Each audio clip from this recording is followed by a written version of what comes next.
Welcome to the St. George's University School of Medicine virtual white coat ceremony. The tradition began in 1993 when the Arnold P. Gold Foundation created the white coat ceremony at Columbia University's College of Physicians and Surgeons to promote humanism in medicine. With guidance from the Gold Foundation, St. George's University School of Medicine initiated its own white coat ceremony in 1996, long before many other US medical schools.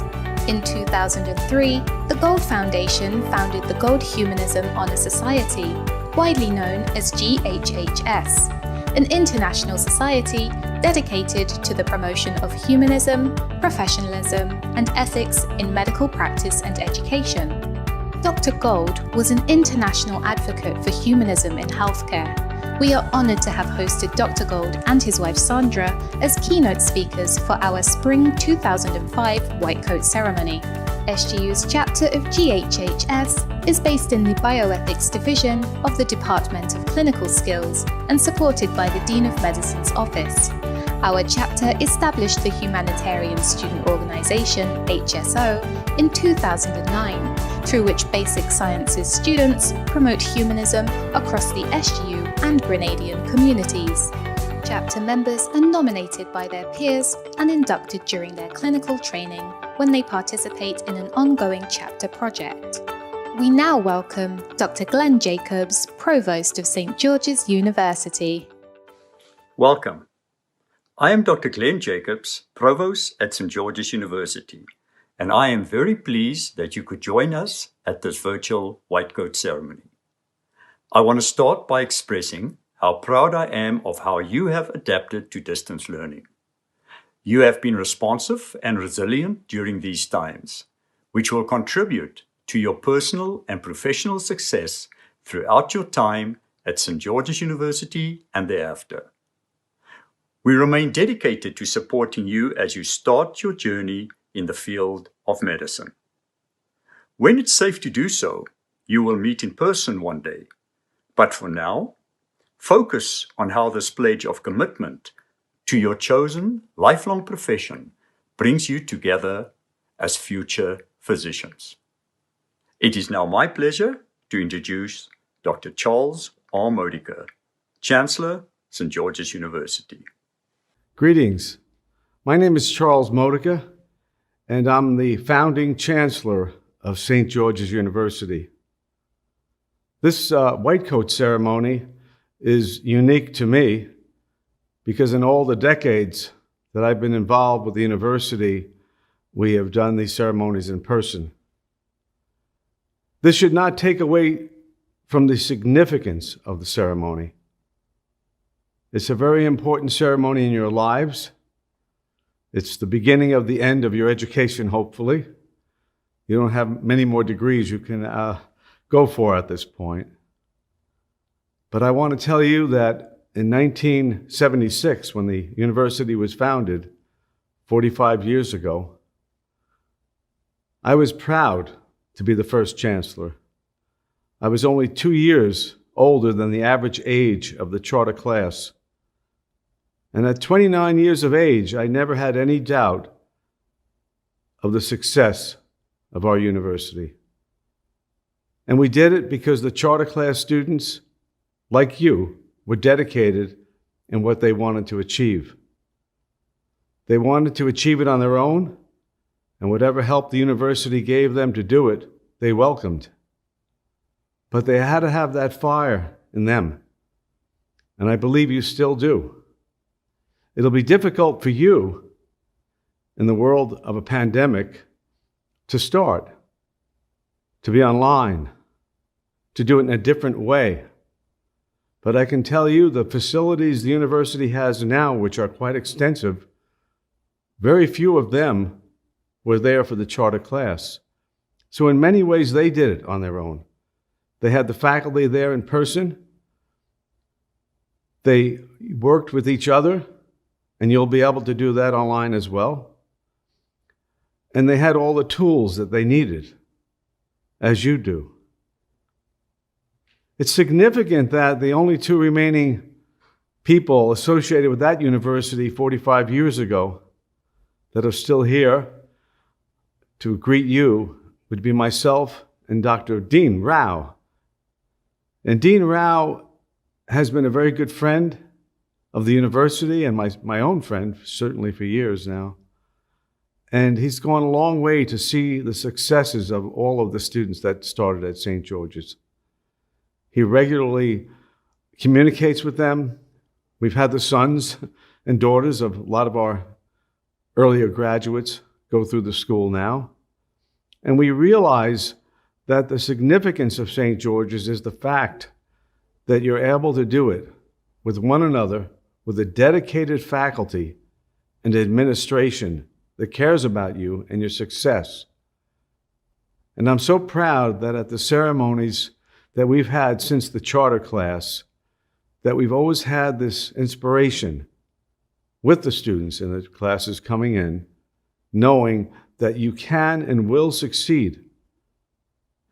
You know, in the world of medicine, especially here in the United States, St. George's University has achieved a significant milestone in the past decade. We are the largest single provider of physicians to the United States of any school in the world. We're proud of that. And it means a lot to me to know that the country of Grenada has assisted in the education of all of those individuals. And being number one in terms of being a provider is important, but the quality of our graduates is second to none. And at many white coat ceremonies previously, we've had speakers from all over the world. And I can't help but think of one now during the pandemic, a name you'll know, and that was Dr. Fauci.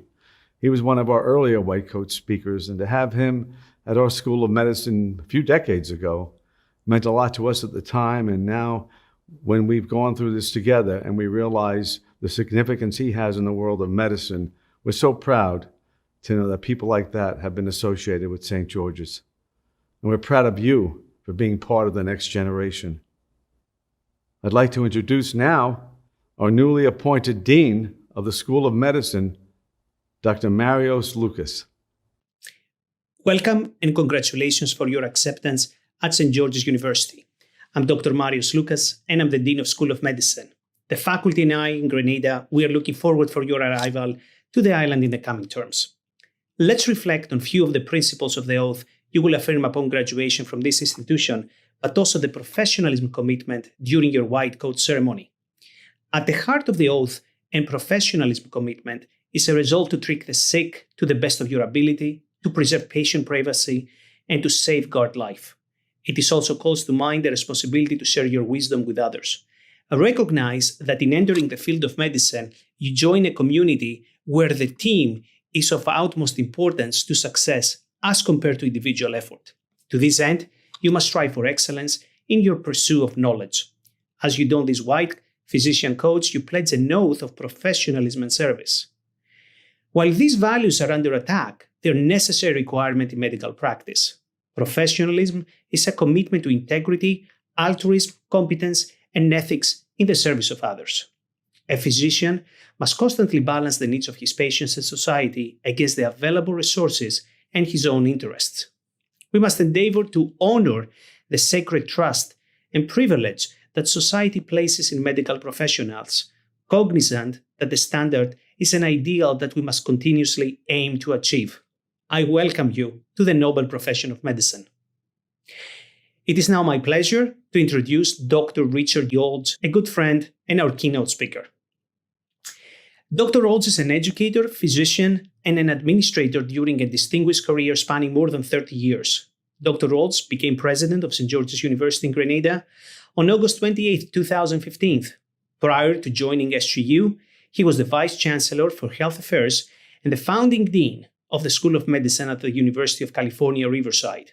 In 2010, Dr. Olds joined University of California, Riverside to lead the creation of the new School of Medicine, the first LCME-accredited medical school in California in more than 4 decades. Dr. Olds is a graduate of Case Western Reserve University School of Medicine and trained in internal medicine at the Mass General Hospital in Boston. He was an infectious disease fellow and one of the nation's first geographic medicine fellows at University Hospitals of Cleveland, where he also served as medical chief resident and faculty member. He served as a full professor of medicine, pediatrics, molecular cell and developmental biology at Brown University. He was professor and chairman of medicine at the Metro Health campus of Case Western Reserve University. His role at the University of California, Riverside was preceded by a decade-long stint as professor and chair of medicine at Medical College of Wisconsin. In addition to his academic background, Dr. Olds is a tropical disease specialist with extensive experience working in Asia and Africa. He has over 100 peer-reviewed articles and book chapters primarily on international health topics. He currently serves on World Health Organization expert panel and was chairman of the board of a large Gates Foundation project to deworm children in sub-Saharan Africa. Please join me in welcoming Dr. Richard Olds. Welcome. I'm Dr. Richard Olds, president of St. George's University, and it's my pleasure to be your keynote speaker for the White Coat ceremony today. I'm talking to you from northern Vermont, and I think all of you are probably scattered all over the world, and I look forward to the opportunity when we can all get together. In addition to being president of St. George's, I also teach in both the medical school and the veterinary school. And for over 40 years, I've trained young physicians like yourselves to be better physicians. Well, let me start with some bad news. When you put on that white coat today, you're not going to know one bit more of medicine, and you're not going to know any more basic science or anything more about how to cure patients of disease. But when you put on that white coat, you do assume the responsibility to being a thoughtful and caring physician. You must take on the mantle of professionalism associated with our profession, even if you don't know anything more than you do today.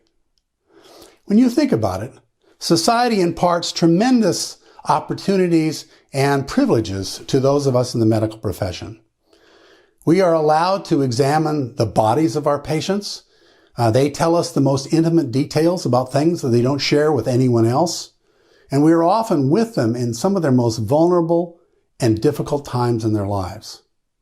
In return for that rare privilege, we are expected to always behave in our patient's best interest, to be thoughtful, to be caring, to be what you would want as your physician.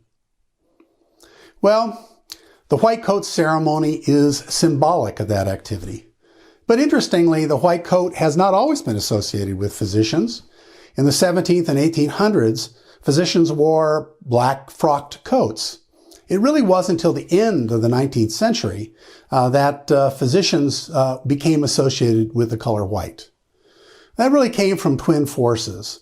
Pasteur and the understanding of the germ theory of disease led to white for sterility and cleanliness.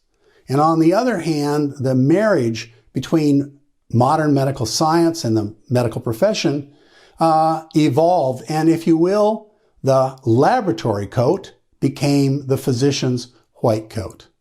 So for virtually the entire 20th century, white coats were synonymous with physicians.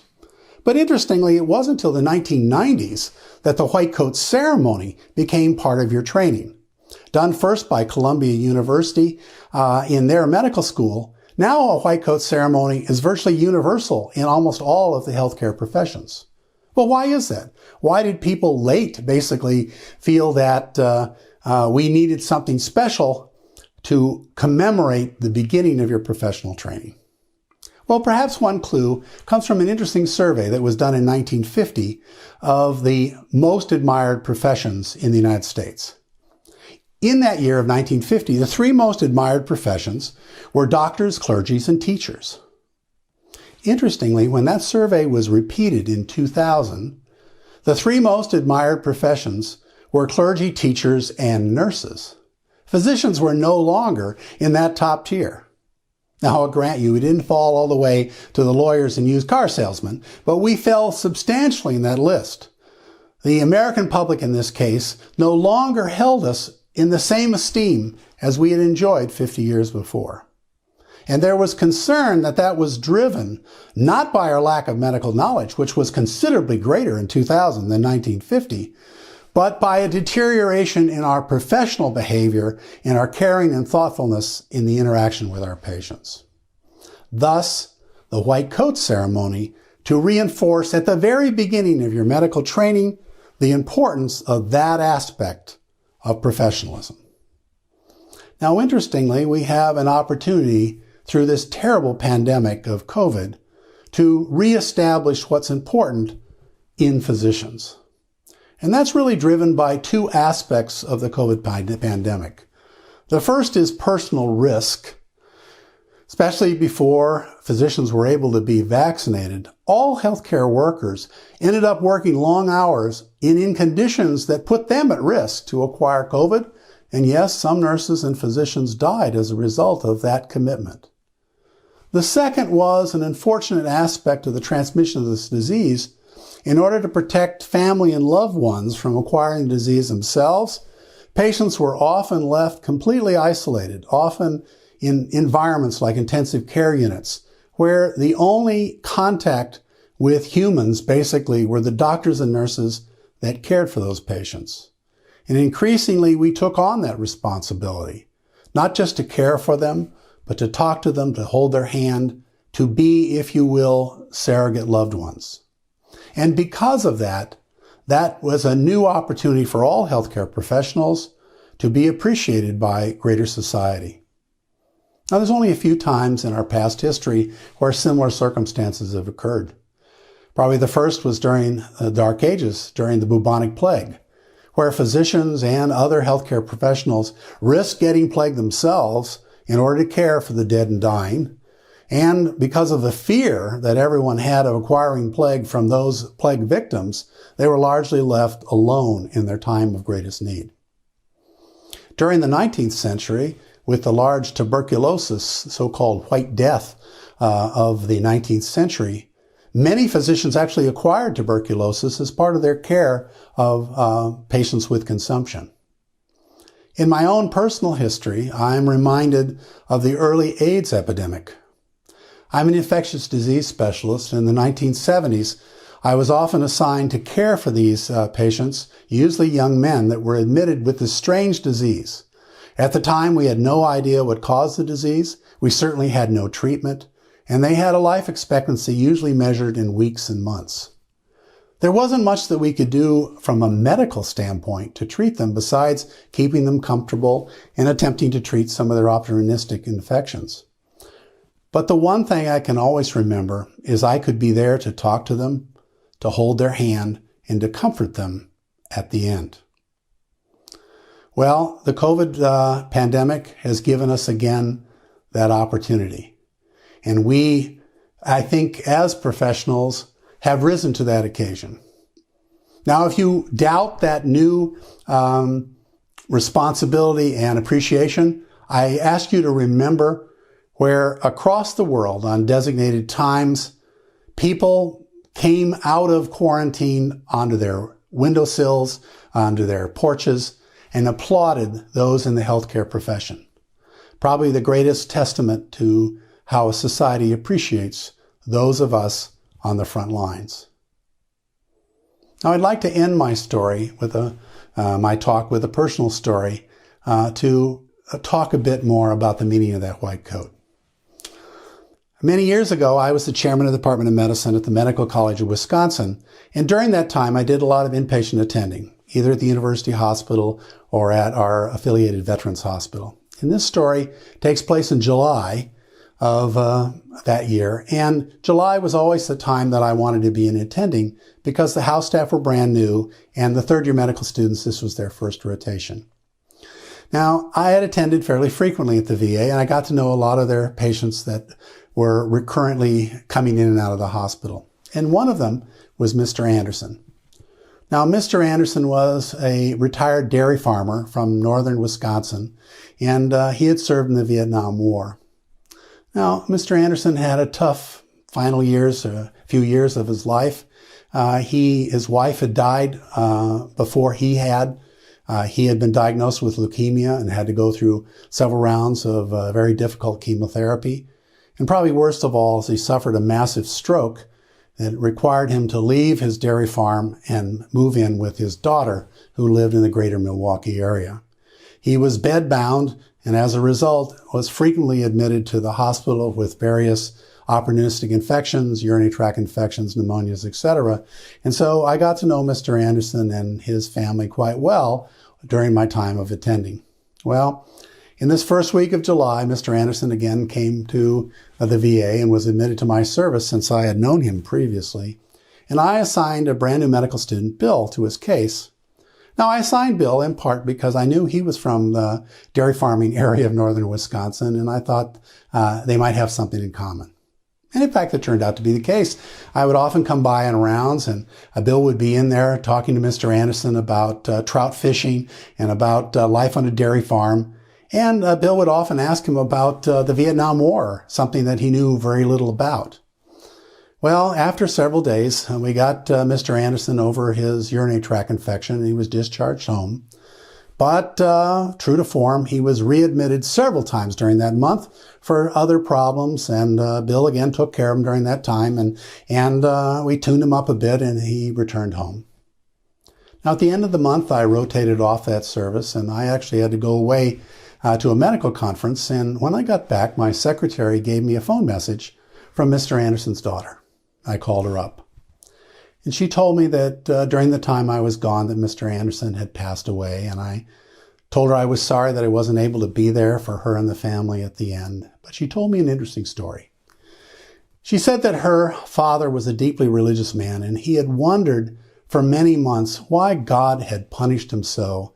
His wife had died. He had become very, very ill and suffered through that treatment. And most disturbing to him was when he had his massive stroke that required him to leave his beloved dairy farm and be an invalid and live in the big city. And he couldn't understand why God did that to him. And she told me just a few days before Mr. Anderson passed, he talked to her and he said, I finally realized what God's message was for me. He wanted me to live for a few more months so I could help Bill be a better doctor. That is the meaning of that white coat. You will learn from your faculty a lot of medical facts, how the body works, how it breaks down in disease. You will learn about how to diagnose difficult illnesses and how to treat them, what the latest treatment is. But if you're open to it, you'll learn how to be a better doctor, largely from your patients. So as you don your white coat today, welcome to the noble profession of medicine. Thank you and God bless. We would now like to introduce our white coat recipients. The white coat serves as a symbol of your entry to the profession and your commitment to uphold the duties and trust associated with medicine and medical training.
We now welcome Dr. Elena Wade, Clinical Instructor, Anatomical Sciences, and Assistant Dean of Students of St. George's University, to lead our White Coat recipients in reciting aloud the professional commitment. This commitment was written by a student task force in 1995 and has been recited at each of our School of Medicine White Coat ceremonies. Hello, I'm Dr. Elena Wade, and I'll be leading you through your professional commitment, so please read along with me. I welcome any physicians viewing to join in. Today is the beginning of my medical education and training as a physician. I acknowledge my responsibility to continue the pursuit of knowledge and understanding until that day when I will cease to be a practicing physician.